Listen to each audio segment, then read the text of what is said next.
नमस्कार दोस्तों, आप सभी का स्वागत है एग्जाम फर्स्ट चैनल पर। दोस्तों, कल जो परीक्षा हुई थी UP triple S C junior assistant की परीक्षा, यानी कि 1 फरवरी 2026 को जूनियर असिस्टेंट 3284 पोस्ट के लिए जो एग्जाम हुआ था दोस्तों, उसी के कट ऑफ को लेकर हम लोग इस वीडियो में चर्चा करेंगे कि इस परीक्षा की कट ऑफ क्या जा सकती है। तो दोस्तों, जैसा कि आप सभी जानते हैं कि जूनियर असिस्टेंट की परीक्षा में टाइपिंग का एक अभी और स्टेज होता है दोस्तों, यानी कि इस परीक्षा के बाद जितने लोगों को क्वालिफाई किया जाएगा उन सभी लोगों की टाइपिंग होगी, और टाइपिंग में क्वालिफाई जो अभ्यर्थी होंगे उन्हीं का डीवी और उसके बाद उनकी ज्वाइनिंग होगी। तो दोस्तों, जो कल की मुख्य परीक्षा थी उसकी कट ऑफ क्या जा सकती है दोस्तों, इसी के संबंध में हम लोग चर्चा करने वाले हैं दोस्तों। यहाँ पर यह परीक्षा जो है वह कल यानी कि 1 फरवरी 2026 को हुई थी दोस्तों, और यहाँ पर हम लोग आज कट ऑफ के बारे में चर्चा करेंगे।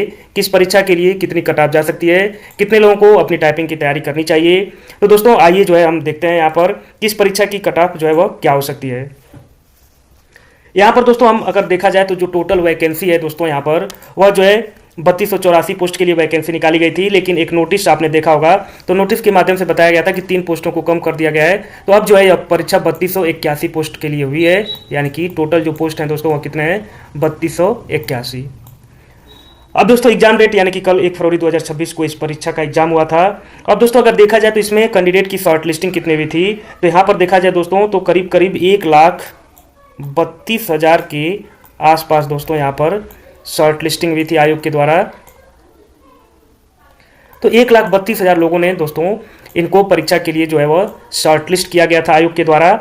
और दोस्तों, जो न्यूज़पेपर कटिंग के माध्यम से उपस्थिति है वह करीब करीब 65% लोगों ने यहाँ पर उपस्थिति दर्ज कराई थी, यानी इतने लोगों ने परीक्षा दिया था। तो हम कह सकते हैं दोस्तों कि लगभग 80 से 85 हज़ार लोगों ने इस परीक्षा में सम्मिलित हुए थे, जिन्होंने इसकी जूनियर असिस्टेंट की मुख्य परीक्षा को दी थी। अब दोस्तों, अब बात आती है कि पेपर जो है, पेपर कैसा था, पेपर हार्ड था, इजी था या क्या था दोस्तों। तो आइए इसके बारे में हम लोग थोड़ी सी चर्चा कर लेते हैं दोस्तों। और दोस्तों, अभी जो है वह आयोग के द्वारा ऑफिशियल उत्तर कुंजी भी जारी कर दी गई है। तो दोस्तों, ऑफिशियल उत्तर कुंजी जो जारी की गई है, और जो और भी जैसे कल हमने भी बताया था, तो बहुत ज़्यादा जो है प्रश्नों का, क्योंकि प्रश्नों का बहुत जो है स्तर घुमावदार नहीं था, बहुत कठिन नहीं था, डायरेक्ट जो प्रश्न पूछे गए थे, तो बहुत 1-2 प्रश्नों को छोड़ दिया जाए तो और बहुत सारे प्रश्न जो उनका उत्तर सेम ही आयोग के द्वारा और जो बताया गया था उसके द्वारा बहुत जो है उत्तर कुंजी भिन्न नहीं है दोस्तों। तो दोस्तों, अगर मैं बात करूं कि पेपर कठिन था, इजी था, मॉडरेट था, क्या था, तो दोस्तों मैं ये तो नहीं कह सकता कि पेपर बहुत कठिन था, और यह भी नहीं कहा जा सकता कि पेपर बहुत आसान था।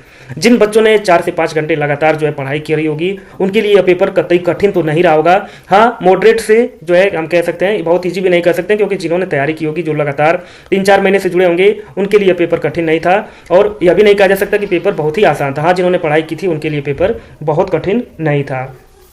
अब दोस्तों, बात इन पेपरों में ऐसी होती है कि जो लोग जो है क्वेश्चंस को गलत कम करते हैं वो जो है मेरिट में अपना स्थान बना लेते हैं। कई बार आपने देखा होगा कि बहुत पेपर आसान रहता है, लेकिन फिर भी लोगों से गलतियां हो जाती हैं, और 100 नंबर के पेपर में दोस्तों 5, 6, 7, 8 गलतियां जो है यह लाजमी है, सभी से हो जाती हैं। आप पढ़कर भी जाते हैं तब भी जो है 5-6 प्रश्न आते हुए भी गलत हो जाते हैं। ऐसा आप सभी के साथ होता होगा, और आप सबने महसूस भी किया होगा। तो दोस्तों, अगर मैं बात करूं यहाँ पर कि अगर आप जनरल कैटेगरी से हैं दोस्तों, और अगर आपके नंबर 72 यानी कि 72 नंबर से आपके नंबर ज़्यादा आते हैं दोस्तों, तो आप जो है सेफ हैं। किसके लिए? टाइपिंग के लिए। तो आपको टाइपिंग की तैयारी जो है वह करनी चाहिए अगर आप जनरल से बिलोंग करते हैं दोस्तों, और आपके नंबर जो है 72 से प्लस नंबर आ रहे हैं दोस्तों, माइनस मार्किंग काटने के बाद, तो आप जो है टाइपिंग के लिए सेफ हैं। अब दोस्तों, हाल के दिनों में एक ट्रेंड रहा है कि जनरल और ओबीसी की कट ऑफ में ज़्यादा अंतर नहीं होता है दोस्तों। 80% पेपर में जनरल, ओबीसी और जो ईडब्ल्यूएस है दोस्तों, इसमें बहुत ज़्यादा डिफरेंस नहीं मिलता है। कई बार यह परीक्षाओं में देखा गया कि ईडब्ल्यूएस की कट ऑफ जो है 1-2 नंबर जो है जनरल और ओबीसी से भी कम चली जाती है। तो आप एक जो मोटा मोटी एक रेंज मान के चलें कि 72 और 70, मान लीजिए अगर आप जैसे ईडब्ल्यूएस से हैं तो 70 आप मान सकते हैं कि अगर आपके 70 नंबर बन रहे हैं, और ओबीसी आप 70 से बेहतर यही मानकर चलिए, लेकिन 70 से कम नहीं दोस्तों, तो आप जो है एक सेफ स्कोर में है, और आपको टाइपिंग की अपनी जो है वह प्रैक्टिस शुरू कर देनी चाहिए। तो यहाँ पर दोस्तों जनरल, ओबीसी, ईडब्ल्यूएस को हमने बताया कि अगर आप 70 से 72 एक जो बाउंड्री लाइन है, अगर आपके इतने नंबर बन रहे हैं तो आप सभी को अपनी जो है टाइपिंग यहाँ पर शुरुआत कर देनी चाहिए। क्योंकि दोस्तों जो 3281 पोस्ट है, तो यहाँ पर दोस्तों कम से कम 30,000 से ज़्यादा बच्चों को जरूर जो है टाइपिंग के लिए बुलाया जाएगा। तो आप जो है इतने अगर नंबर आपके आ रहे हैं दोस्तों, तो आपको है जो अपनी टाइपिंग शुरू कर देनी चाहिए दोस्तों। और अगर दोस्तों यहाँ पर जनरल, ओबीसी, ईडब्ल्यूएस, अगर आप एससी से बिलोंग करते हैं दोस्तों, एससी एसटी जो 2 और कैटेगरी बचती है, तो एससी वाले छात्रों के लिए अगर आपकी 65 नंबर बन रहे हैं दोस्तों, तब अभी आप जो है टाइपिंग के लिए तैयारी करेंगे। और एसटी के लिए अगर आप 60 प्लस हैं तो भी जो है आपको टाइपिंग की पूरी तरह से तैयारी करनी चाहिए और आपको निस्संदेह जो है वहाँ मौका मिलेगा टाइपिंग देने के लिए।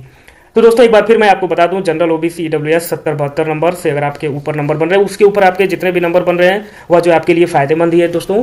लेकिन अगर आप टाइपिंग की तैयारी कर रहे हैं, अगर आपके 70 नंबर से ज़्यादा बन रहे हैं दोस्तों, तो आपको निस्संदेह जो है वो अपनी टाइपिंग पर पूरा ध्यान देना चाहिए और टाइपिंग को करना चाहिए। एससी के बच्चे 65 और एसटी में 60 प्लस बच्चों को जो है वो अपनी टाइपिंग की तैयारी करना चाहिए।